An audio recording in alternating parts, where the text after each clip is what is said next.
Hello students, welcome to restart. मैं हूं शुभम गुप्ता और आज हम राइटिंग सेक्शन को खल्लास या खत्म करने जा रहे हैं।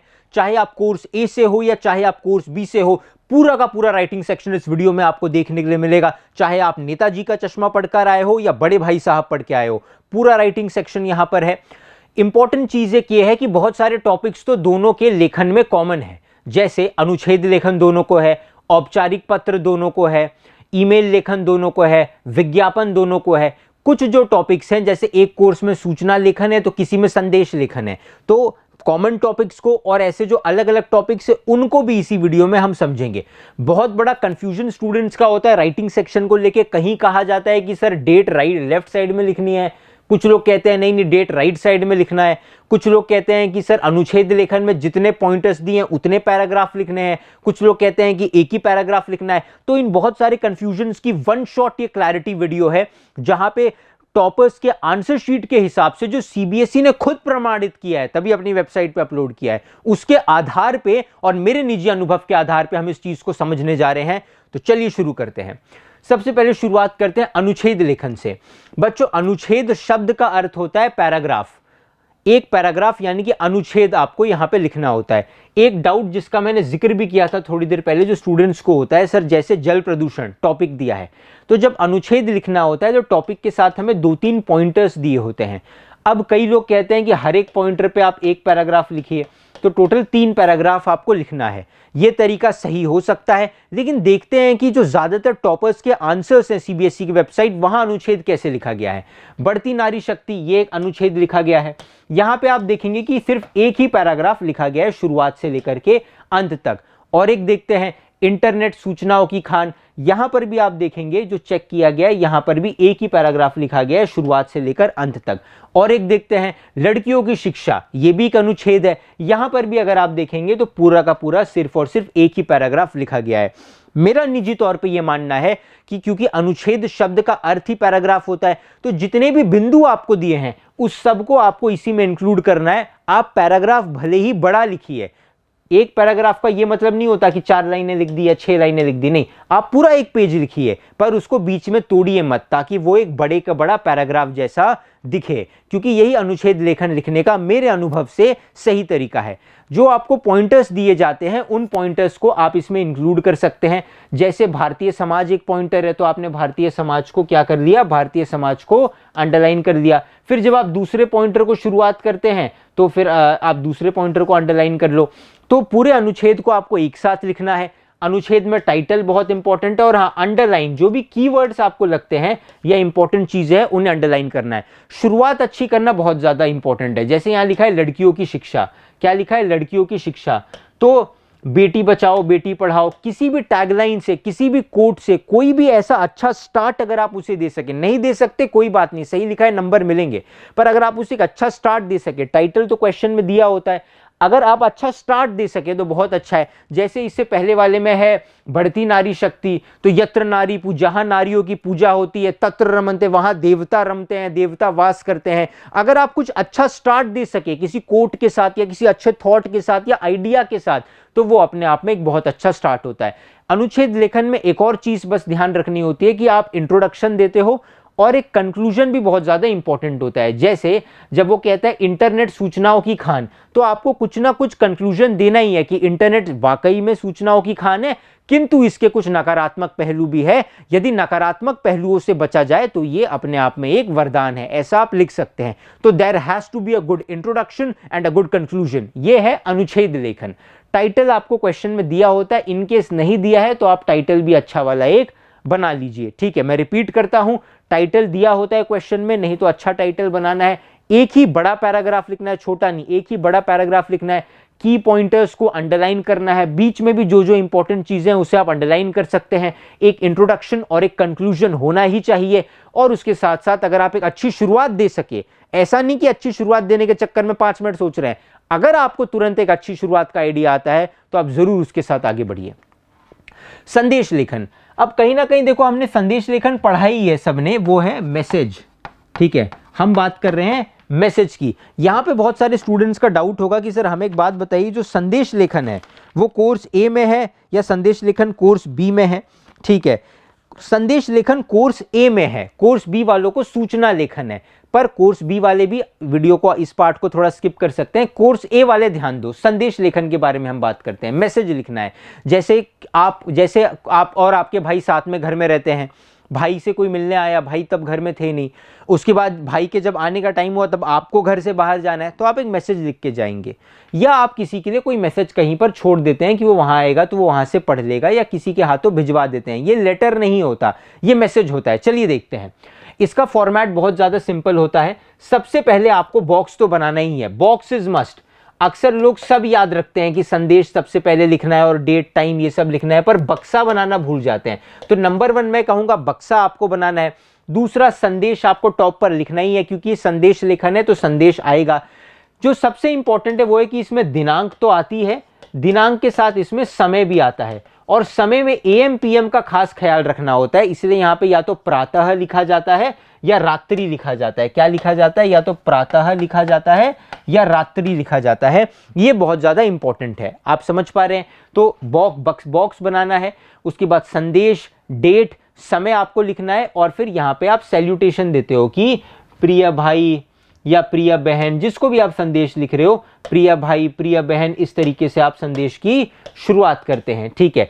एक और इंपॉर्टेंट चीज है कि जब आपने यहां पे लिख दिया, जब कोई छोटा है या आपके सेम एज का है तो आप प्रिय शब्द का उपयोग करते हो, कोई बड़ा है तो आप आदरणीय इस शब्द का प्रयोग करते हो। ठीक है।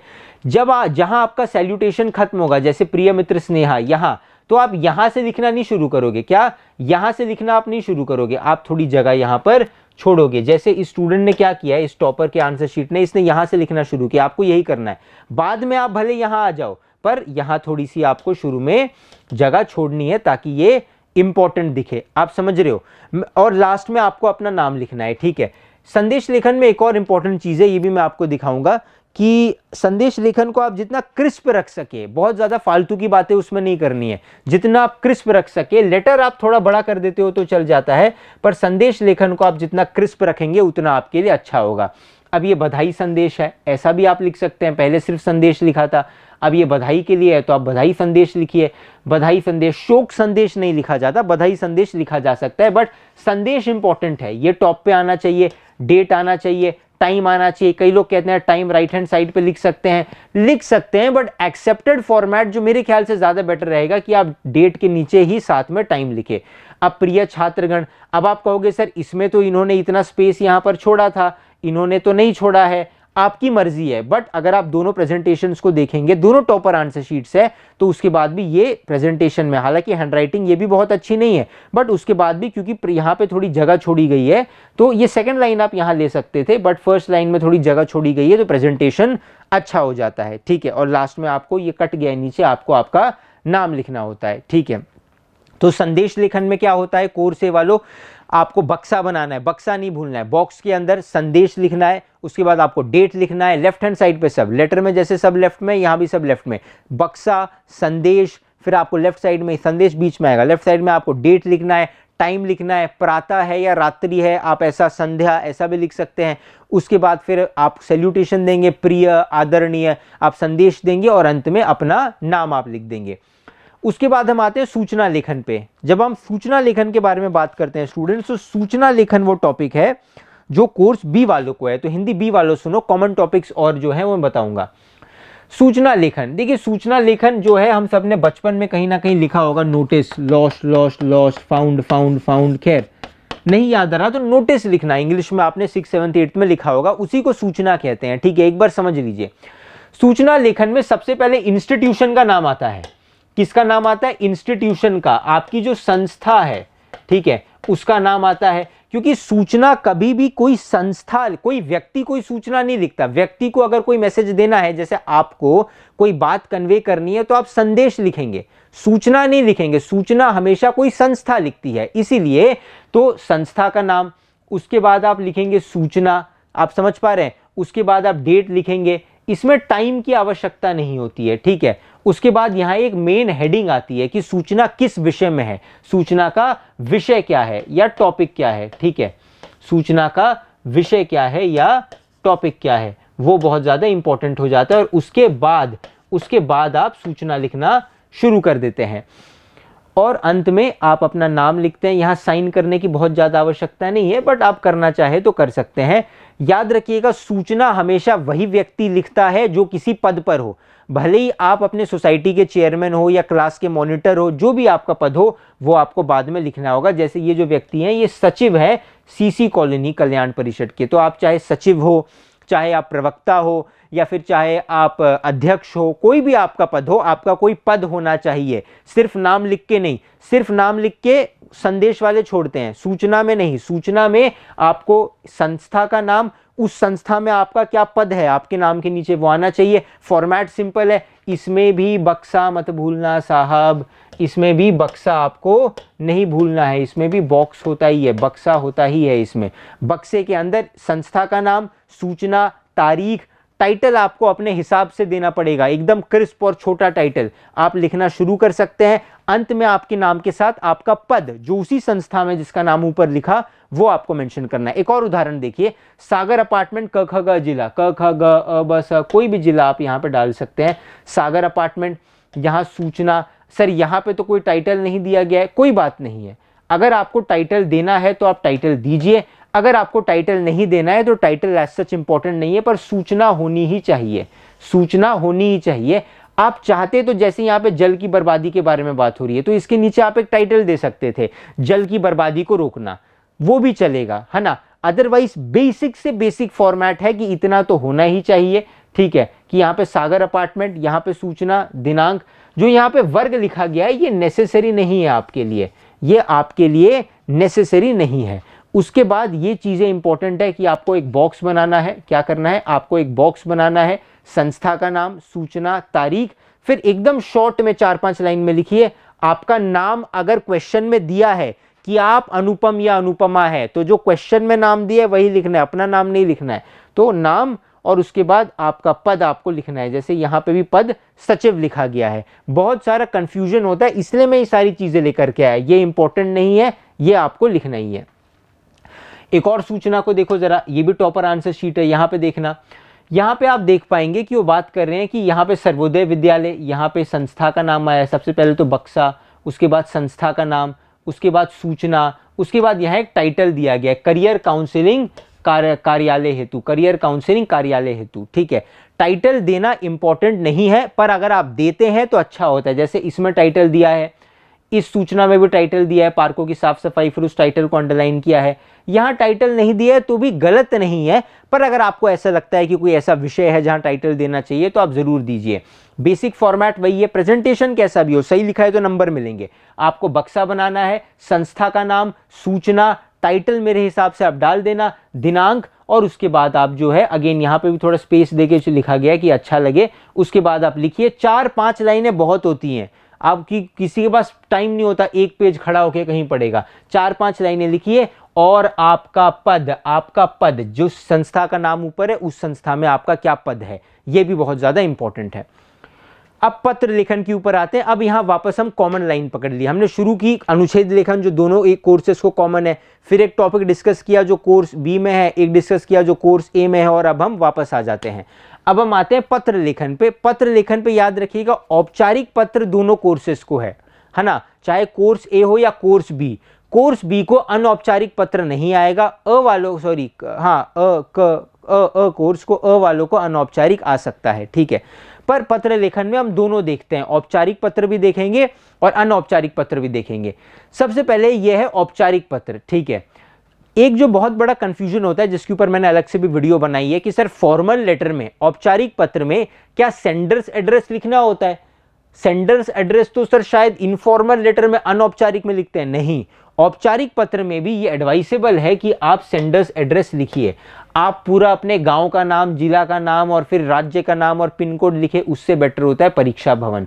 क्योंकि जब आप ये लेटर एग्जाम में लिख रहे हैं तब आप एग्जामिनेशन हॉल में ही तो बैठे हैं, तो परीक्षा भवन और कौन सा आपका सेंटर, आपका स्कूल, आपका सेंटर जिस शहर में आया है उस शहर का नाम, सीधा तारीख, उसके बाद सेवा में, संपादक महोदय, दैनिक भास्कर, जयपुर, विषय, और उसके बाद आप पत्र लिखना शुरू कर सकते हैं। याद रखिएगा पत्र में बक्सा बनाने की कोई आवश्यकता नहीं होती है, बक्सा आप बनाते हैं सूचना और संदेश में, ठीक है।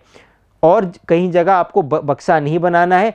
संदेश कोर्स ए वालों को है और सूचना कोर्स बी वालों को है, ठीक है।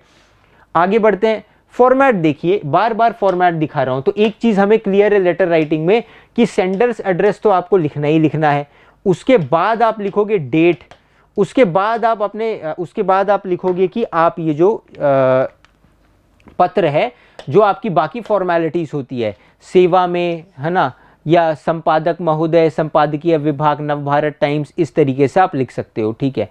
यहाँ पे सेवा में लिखा है संपादक महोदय, सर यहाँ पे सेवा में नहीं लिखा है, कोई खास फर्क नहीं पड़ता, बट आप यहाँ पे चाहो तो लिख सकते हो कि आप उनकी सेवा में, तो अच्छा होता है। इससे मैं एक चीज क्लियर कर देना चाहता हूँ, राइटिंग सेक्शन को लेके बहुत ज्यादा कंफ्यूजन ये होता है कि सर कई जगह ये लिखा है वो लिखा है। देखिए राइटिंग सेक्शन में हमेशा एक बेसिक फॉर्मेट होता है, उसमें कोई भी चीज ऐसी फिक्स नहीं होती कि आपने ये चीज लेफ्ट की जगह राइट में लिख दी तो दिक्कत हो जाएगी, या सेवा में नहीं लिखा तो दिक्कत हो जाएगी। लाखों आंसर शीट्स हर साल सीबीएसई चेक करती है, उसके बाद भी अगर इन आंसर शीट्स को अपलोड किया गया है तो ये गलत नहीं हो सकती। ऐसा नहीं है कि यार यही मिली इसी से काम चला लो, और उनके पास बहुत ऑप्शन है, बहुत लाखों बच्चों के पेपर हैं, आप समझिए। तो राइटिंग सेक्शन में एक क्लोज्ड माइंड से मत जाइएगा कि शुभम सर की वीडियो में ये देखा, दूसरे एजुकेटर ने बताया कि इस तरीके से लिखना है, अब मैं कंफ्यूज हो गया, ये सही है या वो सही है। दोनों सही है, आपको जो मार्ग उचित लगे उस पर चलिए, है ना। एक पंथ नहीं अनेक पंथ है, अरे आप जिससे भी चलो आप वही पहुंचोगे, एक ही सत्य है, उसको अलग अलग तरीके से व्यक्त किया जाता है, ठीक है। मेन आपको याद रखना है सेंडर्स एड्रेस इंपॉर्टेंट है, उसके बाद आपको डेट लिखना है, औपचारिक पत्र की बात कर रहा हूं, फिर सेवा में, उसके बाद संपादक महोदय, ये फिर सब्जेक्ट, उसके बाद आप शुरू कर देंगे अपना लेटर लिखना, ठीक है। पूरा आप अपना लेटर लिखेंगे, लास्ट में भवदीय।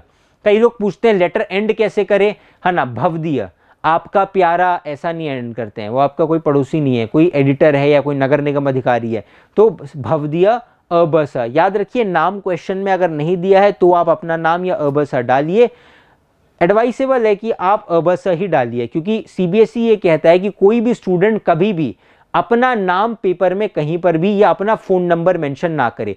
जब मैं विज्ञापन लेखन पढ़ाऊंगा वहां पे भी आपको अपना फोन नंबर मेंशन नहीं करना है, वहां पे आप या तो, है ना, 111111999999 ऐसे 10 बार लिख दो, कोई फेक नंबर दे दो, या फिर क्रॉस क्रॉस क्रॉस क्रॉस करके लास्ट के 2-3 डिजिट कुछ लिख के ऐसे आपको नंबर देना है।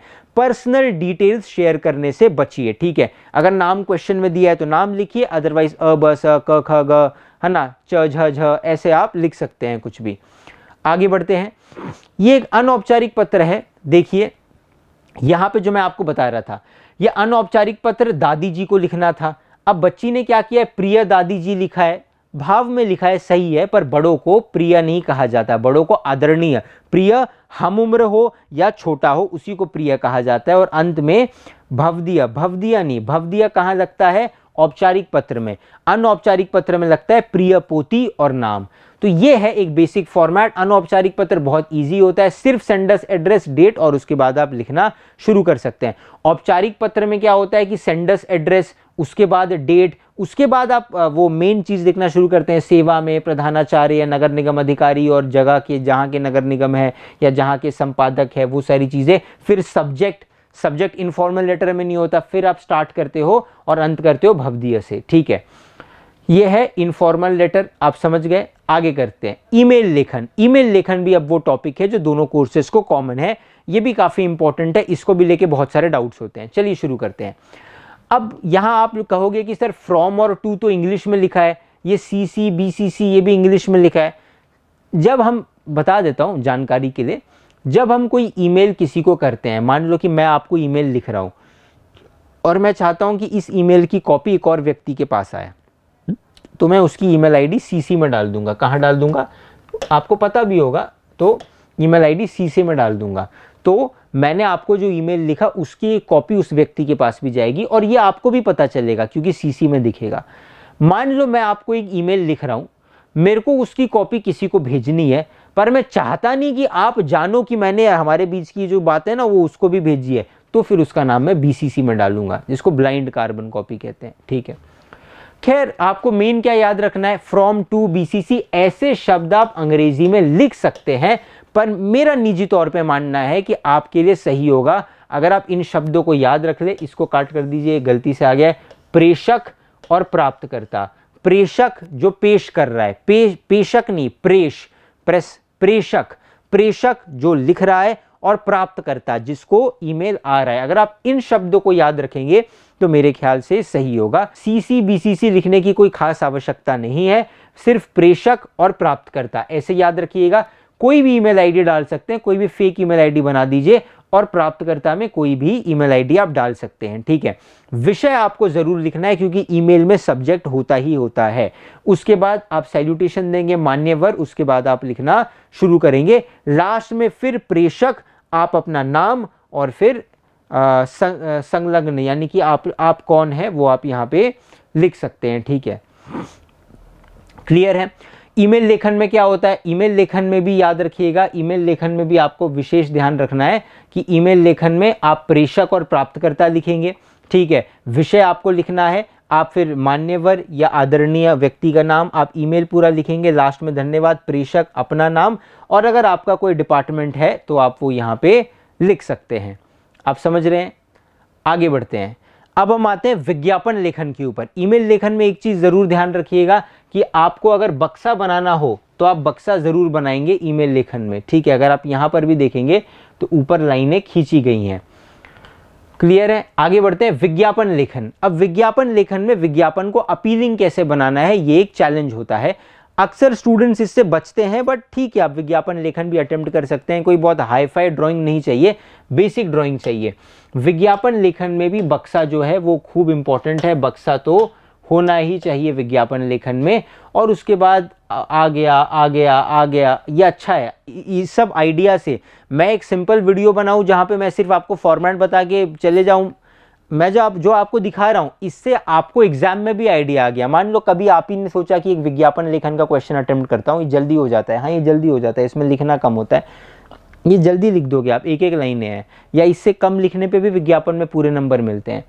तो अब हाँ, ऐसे आप स्टार्ट कर सकते हो। आ गया, एक्सक्लेमेशन मार्क, है ना। खुशियों की guarantee, blue bird water park. अगर आप ध्यान से देखोगे तो ये जो एक बहुत बड़ा मिथ होता है बहुत सारे स्टूडेंट्स का कि विज्ञापन लेखन में आपकी ड्राइंग अच्छी होनी चाहिए। इस बच्चे की कहाँ ड्राइंग अच्छी है, इतनी बेसिक सी इन्होंने ड्राइंग बनाई है, वो भी बहुत बढ़िया नहीं है।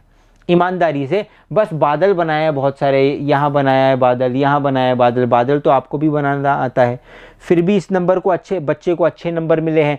सीबीएसई ने इसके आंसर को अपनी वेबसाइट पे अपलोड किया है, मॉडल आंसर पे, कि इस मॉडल के हिसाब से आंसर्स लिखो बच्चों। तो ये मानसिकता निकाल दीजिए कि बहुत आपकी अच्छी ही होनी चाहिए ड्राइंग, या बहुत सारे कलर और स्केच पेन लेके बैठे हैं तभी आप वैसा कर सकते हैं तो ठीक है, otherwise it is not important, ठीक है। लास्ट में बच्चे सब करते हैं, बक्सा बनाते हैं, सारी जानकारी लिखते हैं, लास्ट में क्या करते हैं, पता लिखना और मोबाइल नंबर लिखना भूल जाते हैं।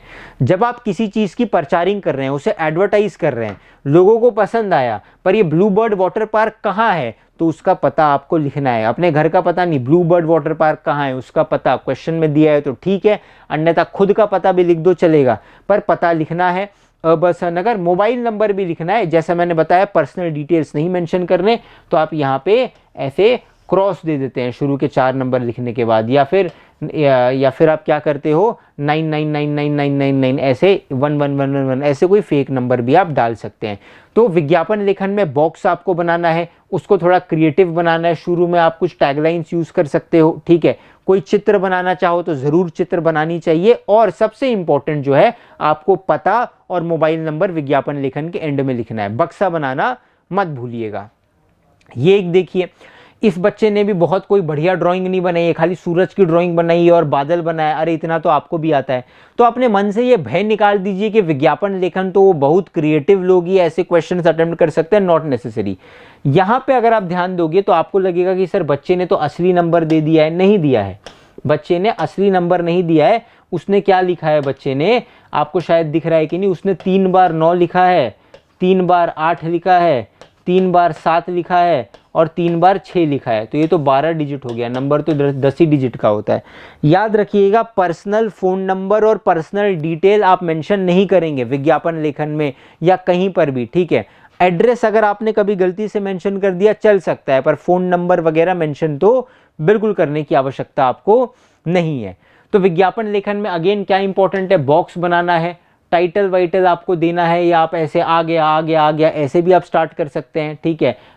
थोड़े बादल वादल बनाना, ठीक है, एक ड्राइंग बना देना कोई, चाहे सूरज हो, घर हो, सिंपल सी बना देना। और सबसे इंपॉर्टेंट संपर्क, या तो सिर्फ फ़ोन नंबर दे दो या फ़ोन नंबर के साथ एड्रेस दे दो, बट कॉन्टैक्ट डिटेल्स होने ही चाहिए विज्ञापन में, और बॉक्स मत भूलना।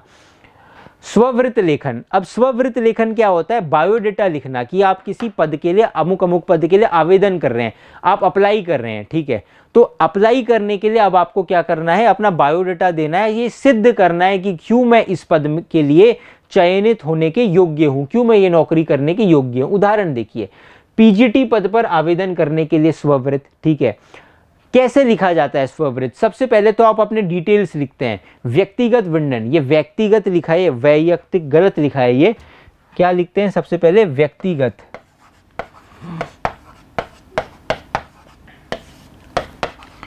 व्यक्तिगत विवरण, आपको अपने पर्सनल डिटेल्स देने हैं, इसी से आप शुरू करते हैं अपना स्ववृत्त, यानी कि लिखना अपने बारे में। नाम, पिता का नाम, माता का नाम, जन्मतिथि, वर्तमान पता, दूरभाष, दूरभाष थोड़ा ज़्यादा ही हो गया, फ़ोन नंबर लिख दो, ये दूरभाष इसका फैक्स का नंबर दिया है, ईमेल, और फिर शैक्षण, यहाँ गलत स्पेलिंग लिखिए, शिक्षण योग्यता होगा, शिक्षण योग्यता के ऊपर आप आएंगे।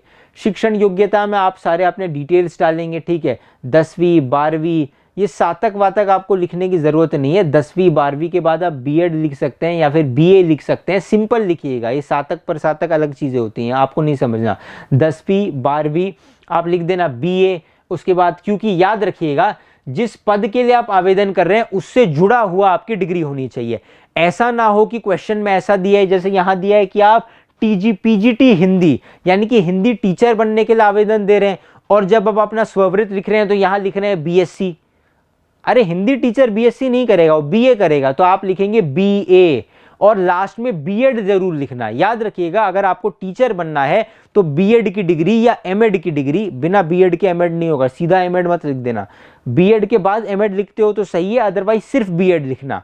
तो मैं ये कहना चाह रहा हूं, जब आप बायोडेटा लिखते हैं स्ववृत्त, तो याद रखिएगा जिस पोजीशन के लिए आप अप्लाई कर रहे हैं उसके अनुसार आपको लिखना है, ठीक है। सबसे पहले आप पर्सनल डिटेल्स लिखते हैं, उसके बाद आप एजुकेशनल क्वालिफिकेशन लिखते हैं, जो भी 10वीं से लेकर के आपने अब तक किया है, उसके बाद आप अन्य योग्यताएं, उपलब्धियां, ऐसे की पॉइंट्स में आप जो है अगर लिखते हैं तो ये बहुत अच्छा माना जाता है, ठीक है।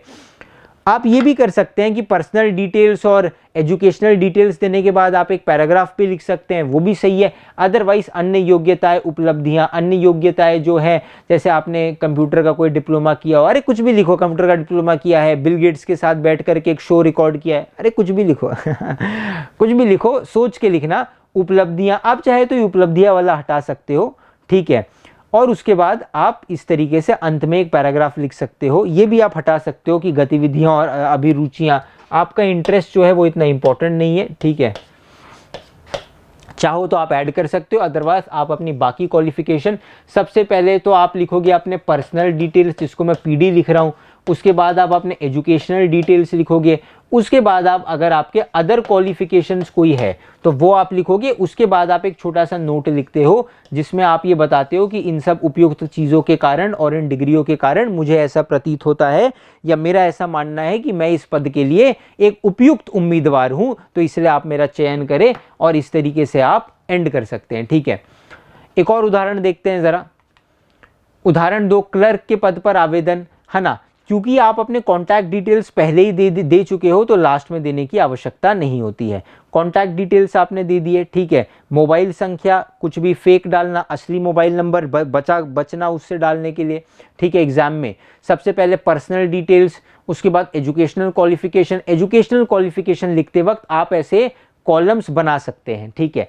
देखो एग्जाम में ऐसे तो बहुत सारे बच्चे स्ववृत्त लेखन से डरते हैं क्योंकि इसमें लिखना थोड़ा ज़्यादा होता है, तो इंटरनल चॉइस होगी दूसरा अटेम्प्ट कर लेना। बट आपके तुनीर में हर तीर होना चाहिए कि इनकेस कभी परिस्थिति ऐसे है कि यही लिखना पड़े तो वो तीर भी आपको चलाना आना चाहिए। अगर आपको चक्रव्यूह भेदना आता है तो बाहर निकलना भी सीख जाओ, सब कुछ सीख जाओ। तो स्ववृत्त लेखन लिखना भी सीखो। सबसे पहले पर्सनल डिटेल, फिर बक्सा बना के आप एजुकेशन डिटेल लिखोगे, उसके बाद आपकी अदर क्वालिफिकेशन लिख करके एक पैराग्राफ लिख करके आप एंड कर सकते हो कि क्यों आपको लगता है कि आप इस पद के लिए इंपॉर्टेंट हो। बस कुछ लाइनों में लिख करके धन्यवाद आप करके अंत कर सकते हो। लघु कथा लेखन के बारे में अब हम आते हैं। लघु कथा लेखन भी बहुत स्टूडेंट स्किप करते हैं, बट ठीक है, आपको यह आना चाहिए क्योंकि इसमें इजीली नंबर मिल जाते हैं। लघु कथा लेखन में क्या होता है, वो आपको एक कहानी की शुरुआत देते हैं कि एक गांव में एक किसान के 5 बेटे थे, पांचों और फिर dash dash dash dash dash. अब आप इसके आगे से कहानी बनाओ।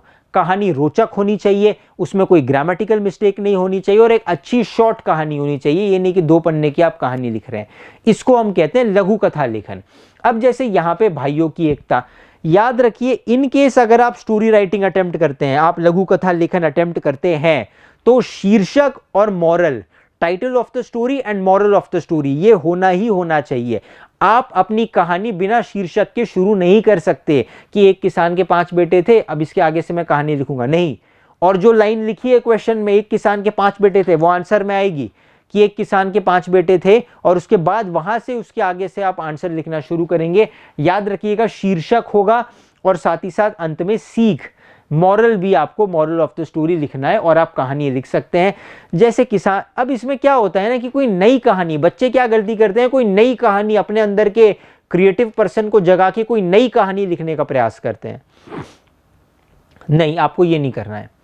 नई कहानी क्यों लिखनी है? कोई कहानी पढ़ी होगी उसी को इसमें डाल दो। जैसे मैंने कभी एक कहानी पढ़ी थी कि एक व्यक्ति थे, उनके पुत्र हमेशा लड़ते रहते थे, तो उन्होंने 3 पुत्र थे मानो। एक दिन तीनों को बुलाया, जब वो बहुत बीमार रहने लगे थे, तो तीनों को एक एक लकड़ी दी, बोला तोड़ दो, तीनों ने तोड़ दिया। फिर 2-2 लकड़ी दी, मुश्किल हुई, तोड़ दिया। फिर तीनों को 3-3 लकड़ी दी, नहीं टूटी किसी से भी। तो कहने का मतलब था एकता में बड़ा बल है। ऐसी कोई सिंपल कहानी भी हो, जरूरी नहीं है कि कोई बहुत हाई फाई कहानी लिखनी है। अरे ये कोई आप ऑडिशन थोड़ी दे रहे हो, सिंपल कहानी लिखना। कहीं कोई पढ़ी हुई कहानी भी हो, भले वो कछुआ खरगोश की कहानी लिख दो कि खरगोश आराम से सो गया आलस्य में और कछुआ धीरे धीरे जीत करके चल के जीत गया, पर सिंपल कहानी सी हो। अगर आप उस कहानी को लिख सको, जो भी आपको दिया है डिटेल्स, उसमें आप वो कहानी जोड़ के लिख सको तो भी चलेगा। कहानी कितनी अच्छी है इससे बहुत ज़्यादा फर्क नहीं पड़ता, आपको बस एक कहानी लिखनी है, शीर्षक लिखना है और उसकी सीख लिखनी है। याद रखना, ऐसा मत करना कि इस पे तो मैं एक हॉरर कॉमेडी स्टोरी लिख सकता हूँ, चलो लिखता हूँ। ये स्क्रिप्ट राइटिंग कॉन्टेस्ट नहीं है। एक पन्ने में आपको एक बहुत छोटी सी कहानी लिखनी है जिसका एक टाइटल हो और उससे कुछ सीख मिले। ज़्यादा उसमें अलग से कुछ करने की आप कोशिश मत करिएगा।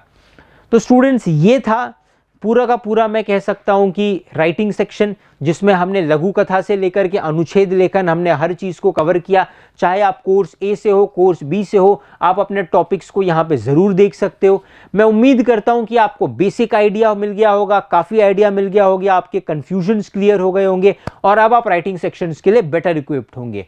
तो मैं हूँ शुभम गुप्ता, ये है लेखन खंड। आपके समय के लिए बहुत बहुत शुक्रिया।